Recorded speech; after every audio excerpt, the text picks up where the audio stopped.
Welcome back to Jump Scare. I'm Betty. And I'm Shad. This week we covered 2005's House of Wax. You guys gonna do it tonight or what? Stop! The hell is that? What does he want? Can we help you? Well, maybe we're on his property. I'm gonna turn your lights off. That guy was a freak. So let's get out of here. All right, let's go. Come on, he's gone.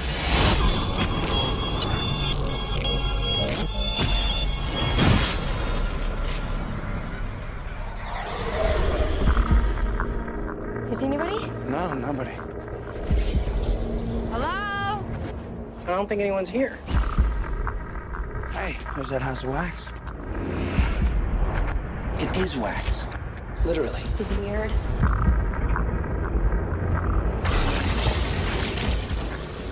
Looks like a hell of a party. Look how detailed this is. Tell me this doesn't look real.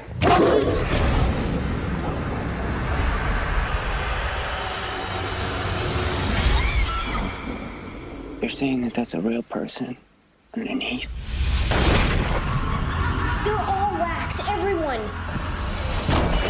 Help! Please, somebody!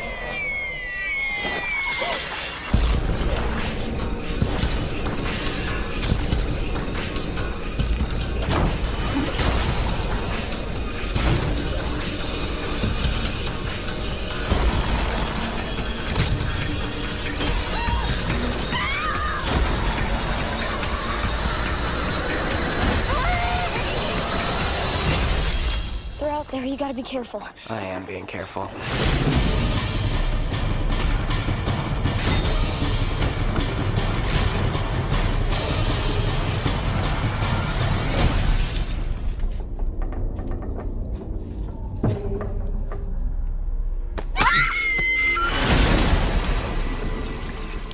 What's going on?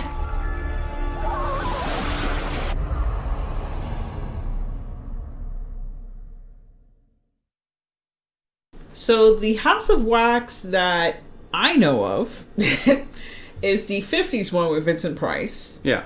Which is actually a remake. So this version, the 2005 version, is a remake of a remake. Which, how many of those can you actually say have already had, like, a film that's already had been remade twice over? Yeah.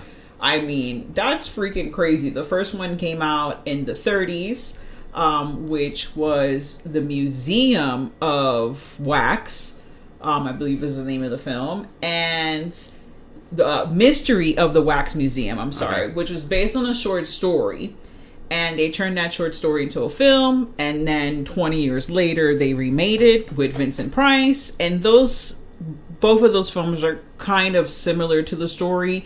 And then this one is a complete remake where literally the only, I would think, correlation between the two is that there's a house of wax and there's wax figures and there's people being put, into the wax. And that's where it ends. Honestly, this reminded me, and other people have pointed this out too, this reminded me more of a tourist trap kind of thing than it did a House of Wax. I would say it's definitely a mix of both. It is very tourist trappy. Yeah, because you have like a town out in the middle of nowhere and all that. But, so yeah, this came out in 2005, and it got a lot of bad press just because Paris Hilton was in it. And that was during the point that everybody hated Paris Hilton, and I'm not her fan either. I don't care one way or the other about Paris Hilton. But to be fair to her, she's fine in this movie. They're not asking her to do a lot of deep Academy Award acting in this. It's just, she's a very kind of superficial character that is there to be killed off. So for that, she's fine. I don't have any problem with it. This is one of those films, just like, I Know What You Did Last Summer and the other films, and that's kind of same thing, where you have very recognizable faces that are hot at the moment. Starring Alicia Cuthbert, who was in The Girl Next Door, literally the year before. She was in the Old 24 School series. Yeah, she was in 24 series and Old School, but this is like before like 2005, right? And then you have Chad Malcolm Murray, who was in One Tree Hill, who was a very busy guy because he was in One Tree Hill, and then also he had reoccurring role as Tristan in Gilmore Girls. So he was doing those things. Then he was doing this movie. I mean, he had a lot of... And you've also got, of course, Jared Padalecki, who was also in Gilmore Girls. Yes, he was also in Gilmore Girls. And even though this came out in 2005, and this is already like 5 years into Gilmore Girls, I'm sure by that time, I think Chad Michael Murray wasn't doing a lot of the reoccurring role. I think he already had died off because they had left high school. But nevertheless, I mean, he was a busy dude. So, and everyone knows him from same that. year, Jared Padalecki started Supernatural. Yeah, so he went on from this movie kind of right onto a show that he's still on to this day, you know? Jesus. Yeah, he's been on that show now for 15 years. The short story is The Waxworks by Charles S. Belden. If anyone is curious in reading the short story, which I am, so probably check it out. And so, yeah, you have that cast where you know their faces. And that's what's going to draw you into, you know, the film. And, you know, Paris Hilton, you're probably, if you hate her, you want to see her get killed. Like, I know when I didn't want to watch The Purge because Ethan Hawke was in it. And I was like, I will watch this movie if I get to watch him die. Like, I know that sounds very morbid and fucked up, but I really don't like that guy. So I was very happy, spoiler alert, that happened in the movie. So the basic plot of this one is, you know, you see at the beginning, I'm not too worried about spoiling this one, it's 15 years old. You see there's the typical, you know, twin and his evil twin at the table, and they're being, you know, the evil twins being crazy, and then we see a little bit of that, and then we flash forward a few years, and it's all the kids are going, you know, all the college kids are about to go to college. They're all going to a football game in Louisiana. They start off in Florida, which, you know, that's never a good sign. No, the road trip, and it's hot, and there's a lot of people in the car. I don't care if it's an Escalade, whatever. You know, that's not a good time. And then you have, Chad Michael Murray. It's so hard to not say all the names. We're going to call him Chad. Chad is the bad boy who, you know, was into a drunken drive kind of thing, right? He had like... It was a car theft. A car theft, yeah, and... You know, he's the brother of Alicia Cuthbert, and they're twins. Fraternal twins, right? Yeah. And, you know, you have that kind of like, oh, you know, twins. In the end, it's like the twins versus the twins, you know, showdown. Yeah. Which I do like. It's a very fun movie. I don't see this at any way, shape, or form. It doesn't ruin the Vincent Price House of Wax. I never saw the 30s one. No. I love the Vincent Price House of Wax, but it's a completely different movie. This movie, it fits. Is it hokey? Yes, but who cares? It's fun. You know, the kills are great. You know, you have these characters. There's a character development. You know, they give the strained relationship between a brother and sister. You know, they're all going together, and you know, like you do, you are like, hey, let's camp out in the middle of this like area because we're tired. There's nowhere to. I mean, there's like swamp water. There's like nowhere to freaking go, like on the side of the road to like find, you know, a Airbnb. There's no Airbnb at this time. There's none of that. Yeah, what's funny about watching this now is that everybody's got a cell phone, but everybody has a flip phone or a Nokia phone. Yes. There's not a smartphone to be found. No smartphones. So, and obviously the phones are not going to work in this situation. They don't help them out. They lose service because they're in the middle of nowhere. And they're going to camp out or whatever. And then they have like a weird interaction with some douchebag like truck that just comes up, and, you know, Chad Michael Murray's a badass. So he has to like throw a fucking bottle at the headlight and fucks the headlight up. And then the guy disappears. And... You know, they have that scene of like, this is why I don't fucking go camping. You're all sleeping, okay?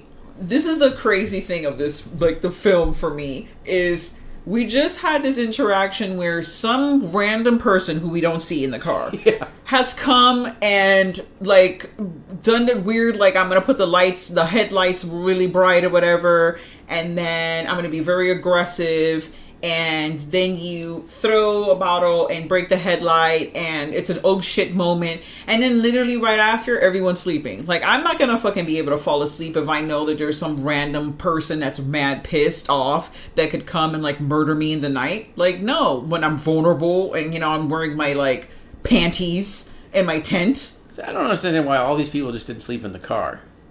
everybody just lean the seat back, put a pillow against it, and let's just sleep in the car. Farts.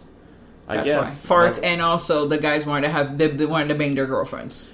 Yeah. Even though it looks like a crowd that might bang their girlfriends with the friends in the car, but there's a brother in there, so that I'm sure like Chad Montgomery was like, I'm not gonna watch my sister get banged. That's weird. Like that's I'm not into that. Our own tent, but yeah, I don't think I would be camping out in the middle of nowhere like that at all, because I'm like, no, I've seen enough movies. No, campsites in the middle of nowhere, never a good thing. No, I'm not gonna be vulnerable to that. And then, like, next morning, and then there's a whole freaky scene where they're like being videotaped, because one of them had a camera, and the camera gets stolen because, guy came in and videotaped them while they were sleeping.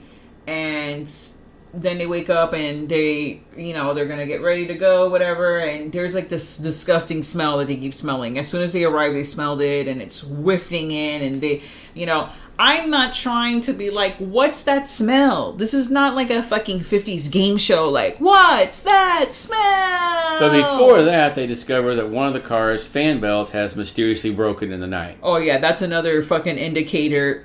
This shit is not right. I'm leaving the car. The guy's so macho. Like, I'm not leaving my car. I'm not leaving my car now. He's like, you can't leave the fucking car. It's not a golden fucking car. It's not James Bond car, which if it was, then he wouldn't be in that situation. It would just be able to like push a button and it would fly or bury itself in the fucking tunnel and go into the ocean. Yeah. So that's what they decided that while he's trying to fix the car, they're going to go investigate the smell. No, don't investigate any smells. This is not a time to investigate. And it's the girls that are investigating smells. Let's be real, girls. I mean, you're not going to be investigating any kind of fucking weird smell. Like, girls don't like weird smells. They're like, ew, no, that's disgusting. I'm not trying to, especially if there's a weird smell coming from, like, a jungle, like a forest. Negative. I'm getting in my fucking car and I'm getting the fuck out of there. I don't care who, the car that works, that's the car. You want to stay here with your car? That's you. Bye. I'm out. Yeah, and they investigate it and discover that the smell is the pit where they dump all the local roadkill. No. So it's filled with possums, raccoons, deer, everything else. And that's when they meet the guy, the local roadkill collector, who, if you've ever watched Justified, he played Dewey in Justified. And he just looks like the kind of guy who would actually be driving the roadkill truck and picking up roadkill by the side of the road. They didn't have to do a lot of makeup to him or anything. He just looks squirrely to begin with. He's living up to all the stereotypes of the person that would be living in that area. He's just checked all the boxes. And I love how he's like, well, I'll give you a ride into the next town if you want to get that fan belt. You should just be immediately suspicious of a guy that's willing to take two city people and take him into his little hometown. No, don't. No, there's a lot of weird things that happen in the film, and it's one of those things, like, obviously, if these characters, are like, oh no, I'm not going to do that, or they don't get into these stupid situations, we wouldn't have a movie. But it's kind of frustrating when there's just so many dumb decisions made, like, one after another. And honestly, most of them are made by Jared Padalecki. Yes, Jared Padalecki is a fucking moronic asshole in this movie. He Spoiler does alert. All the wrong shit. He definitely learned his lesson before he went into Supernatural. Yeah, he did. I did not feel bad for Dean, Gilmore Girl fans, in this film. Like, no, I was just like, no, you deserve what you got. I don't feel bad. He was Sam. No, Dean in Gilmore Girls. Oh, okay. That's weird. He was Dean in Gilmore Girls? Yes. Because he plays Sam in the Supernatural, and his brother is Dean. Oh. That's why I was confused. Oh, okay. So... Because obviously I didn't watch Gilmore Girls. What? You didn't watch Gilmore Girls? Now this is a Gilmore Girls podcast. Oh shit, is there a Gilmore Girls podcast? Well, I'm sure there's multiple ones. Oh, I need to see that. What? This is now going to become a Gilmore Girls podcast. Let's just start talking about Gilmore Girls. That's it. That's what's happening. So, Jared Padalecki, yeah, he does some stupid ass shit in the movie. And, I get the tourist trap in this aspect. It's like tourist trap times 3, because tourist trap, obviously, it is what it is. It's a tourist trap, and it's isolated in that one area of where they're at. But this is a whole fucking town. This is like if it was St. Cloud. Like, it's a whole town. But to be fair, all that is in the town, from what we could see, was one street, maybe two, and you had a movie theater, a gas station, a small grocery store, a church, and a few houses. This town was maybe like 3-4 streets and maybe like 5 or 6 blocks around, you know? And I love, like, they get dropped off. They get the creepy willies from the guy, strangely enough, driving the roadkill truck. So they actually do the smart thing there, and they're like, no, we want to get the fuck out. Just let us out. And even though it's awkward, they did the right call there. Get out of the truck. Get out. But then later, they go to the church, interrupt a funeral, piss off a guy that's having the funeral, that's attending it. And when he invites him back to his house later to, get the fan belt, because conveniently he just happens to own the garage. The garage, which reminded me of Halloween 4. Yeah. The garage, yeah, there's no fan belt there. Oh no, I have more fan belts in my house. He does say, that's kind of weird you have a fan belt in your house, but they're like, they're desperate. So they're like, okay, we're going to go back to the house to get the fan belt with you. And that's where Jared Padalecki makes all the dumb decisions in the world. No, I'm going to throw this out there, okay? Forbid, okay, like God forbid, or whoever you worship, okay? Forbid that you were in said situation. Number 1 rule. Do not touch. You're invited to someone's home, their business. Don't go fucking touching shit and like going into their rooms and like looking around. Just stay at the front of the fucking door, because once you go deep into the fucking lion's den, you don't know how to get out because you're not familiar with your exit areas. You stay right in the front. Don't go investigating. Investigation means death, okay? That's what that equals. And the other thing, don't separate. Oh, yeah, don't separate. It's never a good time. If they do take you and say, okay, you want to use the bathroom? Go on here and use the bathroom. It's just down the hall. It'll be like, I'll just stand right out here and wait for you because maybe I need to go too. And then you just wait for me when I come out. And I know that this is probably going to be frowned upon, but in this situation, the Alyssa Carey, who's Alyssa Cuthbert, she stays in the car while her boyfriend and the mechanic / mayor dude, like, I'm just throwing a mayor, he's not really the mayor, but he's has so many titles. He wears many hats in this town. Yes, he wears a lot of hats, all made out of wax. He goes in with him and leaves her out. You don't leave your girlfriend out there. First of all, she weighs like 90 pounds. 1. And she's 5 feet tall. 2, she's 5 feet tall. And yes, girl power. Girls could do anything. Yes, all that stuff. But when you have a dude, okay, that's like 6 feet, is like benching like fucking 150. He is broad shouldered, okay? He is a big fucking guy. I'm not going against that guy. I don't care how fucking empowered and amazing I fucking think I am. I am not cut up like to freaking go against that. That's not a thing. My boyfriend, yeah, he's, he doesn't have a big build, but he's a dude. Let him take care of that. You're staying with me. We're both going inside, to get the fan belt. I'm not going to wait out here alone. Like, bad ideas. Bad ideas all around. Yep.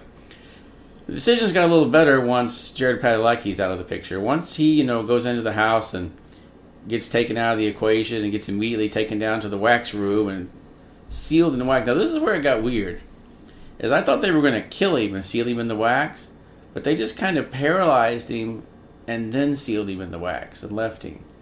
Now, my thing is, do they just leave him there and like paralyzed until they starve to death? They get mummified because later on, towards the end of the film, when they show like the wax melting and they show like cracking, like you can see like mummification underneath the wax skin. That's really fucked up. They don't even kill him; they just leave him there to slowly die. That's a terrible death. And it's very creepy. They literally like Ken doll him, like they strip his clothes, shave all of his fucking hair off his fucking body. They wax it off. Oh, they wax it. Yeah, they do. Okay, yes. They wax it off. They wax it off, which is terrible. If you're a guy, you never had anything waxed, I'm sure that didn't feel good. And then what's to come is going to feel worse. But they wax his eyebrows off, which I'm like, that's weird. Why would you? Beard and mustache. Yeah, everything gets waxed, okay? He's a bald-headed, weird freaking guy. Like, he's bald-headed and all waxed all around. There's no hair on his body. Then he gets waxed. with the hot wax and like a weird contraption like you're sitting in, but like there's like nails or something holding your head. It's really it looks straight out of Hellraiser. Yeah, it's a freaky fucking scene because it's just like I would rather die, but the same kind of thing happened in Tourist Trap too. Yeah. Those things were like, oh no, that's not where I want to be. That's no negative. Yeah. So yeah, he does not fare well. Well, she finally gets a phone call through to like, I guess her brother was already coming to look for her, and he brings a guy with him. So they get to town right about the time that she's running from the killer, trying to get away, because she's already figured out like things aren't right with him, because she realizes as she's sitting in the truck, oh shit, this is the truck we broke the headlight out of. Yep. And then there's a confrontation between the, minister / mechanic guy and her. And she's able to get away, and then she's not able to get away. And he straps her down to a chair and super glues her mouth shut. Yeah, that was intense. The scenes where between her and I was gonna say Dean, between her and Jared, those scenes reminded me also, and I forgot when this movie came out, but of like Jeepers Creepers, like Justin Long scene when you see him, like when you're in the lair, that's like the word. Like I can't even imagine. Like that's what freaks me out about both of those movies, because it's just like all kinds of fucked up shit happens to you when you're in those situations, and they're not like you're gonna get murdered and then that's it. You no longer have to suffer pain, or you're not tormented or whatever. You're dead. Like whatever you're gonna do with my body afterwards, I'm already dead.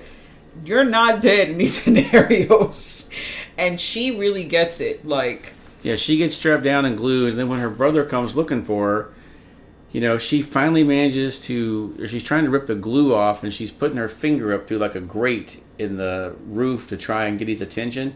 And I love how the guy, I think his name is Bo, he just reaches down very casually and just snips the end of her finger off with a pair of snippers. Yeah. So then she's, whatever it's like happened. pretending to tie his shoes in the grate, over the grate while Jared is talking.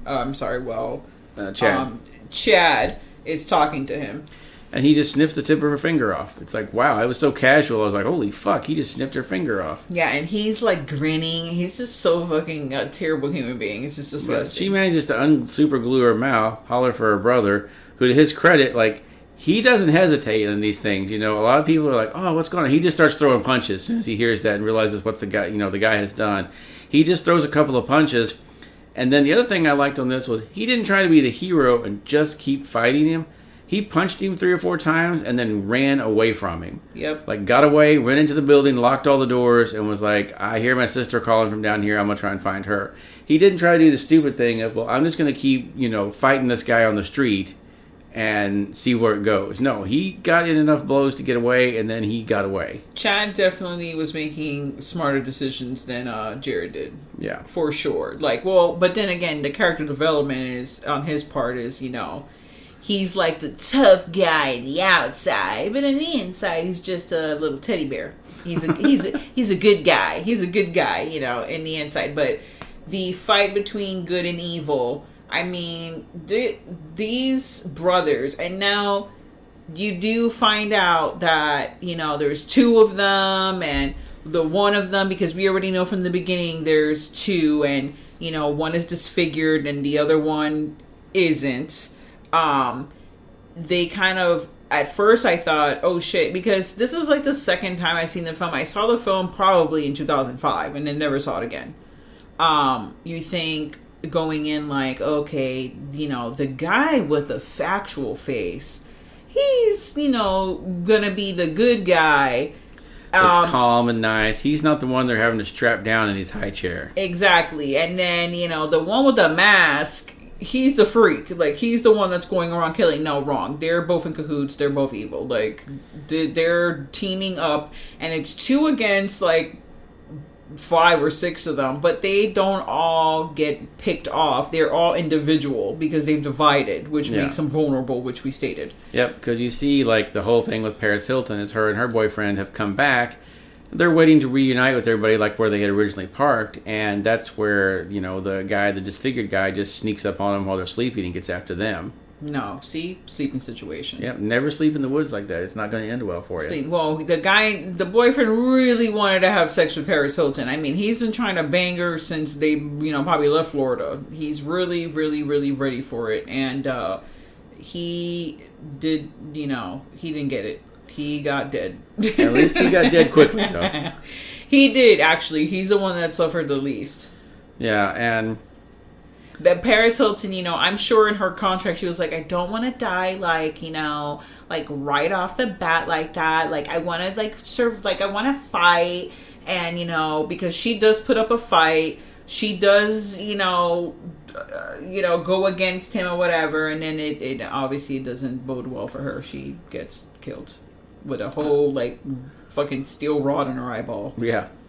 And I like that, as they're going through the town, they start to realize, earlier when they went into the church, they thought they'd interrupted, the funeral and all this. And it turned out that everyone in the church was just a wax figure. They just didn't stay in long enough to notice it. The whole town, everyone in this little bitty town, all the people you see peeking out windows, sitting in the movie theater, they're all just wax figures. Yeah, and that's when my heart's in my throat, and I'm like, oh, fuck. They've landed into, fucking terrible situation. Because you realize every one of these wax figures is someone that made the mistake of driving into that town. Yep. Or lived in a town and they decided to get their revenge on the townspeople because of what happened between the mom and, the dad and all that stuff. And, and little towns like that. To think also, when I was watching it, I thought, I told turned to Shadow, I was like, there's a lot of little towns like that out there that have been abandoned because there's no work coming in. The economy is dying. People move away. And then they're ghost towns. There are so many ghost towns. And some crazy fucker could just be like, oh, this is going to be the place where I'm decided I'm going to go and do crazy bullshit and, have people come up. Like in Motel Hell, break up, people's tires and shit and do crazy stuff and lure them and trap them to get them. And then I'm going to do some crazy shit to them. Cook them, wax them. There was a little town in Oklahoma when I used to live in Missouri. There was a little town, I think it was called Pitcher, Oklahoma. And they found out the ground and water were so contaminated with lead, it was hazardous for anyone to live there. Gosh. So they made everyone abandon the town. The state and federal governments bought out everyone's property and was just move, get out of town. And for years, the town just sat empty and abandoned. And they actually ended up coming in and finally demolishing all the buildings because they realized it was becoming a town full of squatters, people that were just hiding out in these old houses, that even though they had no running water or electricity anymore, there were still people secretly living there. So who knows what was going on in those places, but they finally chased everyone out and bulldozed the whole town down to the ground. Wow. Yeah, there's no law. You don't have to be civilized. Hopefully, nothing too crazy was going on, but then again, you don't know because there's no one reporting this stuff. Exactly. So it was really creepy. Walking Dead situation. Yeah, it was really creepy when you realize there was a lot of people still living there, and you're like, aren't you worried about the lead contamination? But he's like, I guess they're not drinking the water or they're not eating anything cooked there, so what does it matter? No, this is a fucking Hills Have Eyes situation now. Yeah, they need to get out. But they finally just leveled that town. They just went in and bulldozed all the buildings. That's so nuts. Yeah, this definitely what happened in this town. It became a place of crazy mayhem, and the justification is you're creating art and this is an art form, and mom who literally was the best wax artist who would get awards and the country fair and all that stuff. She had a talent and now you have that and she'd be so proud of you, but it's no, hopefully she wouldn't be proud. She was using wax, building wax. She wasn't molding the wax over people's faces. I feel like you don't have that much artistry if you already have bone structure. You're just throwing the wax onto the body. And you're just kind of carving it down. Yeah, that's all you're doing, and you're putting a wig on and some clothes. That, I feel like it's not an art. And the only part of the movie I really didn't care for was when you find out at the end that the whole house of wax filled with all the mannequins, or, that turned out to be people, was the whole house was actually made of wax. Yeah, I don't know how the whole house was made out of wax. That part that did was not make any sense. Because I don't know how that would even hold up. It made no sense that the whole thing was wax. I guess they wanted to be really literal on that one and actually be like, oh, the whole house is wax. that's the only part of this movie that really didn't work for me, because it just didn't make sense that there would be a whole entire house made completely of wax that would stand up somehow. If it had been like one small building of it or something, but it was like a 2-story house or 3. Yeah, in the original films, the previous films, the whole thing was like one wax museum wasn't doing that well because they had like the wax figures were like Marie Antoinette and kind of like a Madame Tussauds thing, and people didn't want to see that anymore. There was another competing house, a wax house that had come in, and they had more of a morbid like theme to them, and the guy was losing money, so he had to burn the wax house down to like get the insurance money. So that's why those like movies had like the wax, house burning down because of that kind of thing, which they kind of reworked in the Vincent Price one. But in this one, that's why that was like the other thing they stuck with the original, like, oh, we have to have the wax house has to burn down, but it didn't have to be a wax house. It just had the wax figures in it, and they're just in a regular building. If they had just had the wax figures and even said like, oh, the furniture and the bed, everything's made out of wax, I could have went with that. But to build the whole house was a little the stairs, crazy. The thing, everything was just no. That's not a thing. That was the only part of it I really didn't care for. It was a little too literal. A little too literal and kind of way unbelievable. The rest of it I could believe, like, hey, there's a town out here, they're murdering everyone, but no one would have put that fucking place to code. That would have not passed any fucking code inspection. Ma'am. How are they running electricity in that place? Yeah, there's so many questions. Definitely plot hole. Like, they just wanted to have the House of Wax burn down, and that's at the end.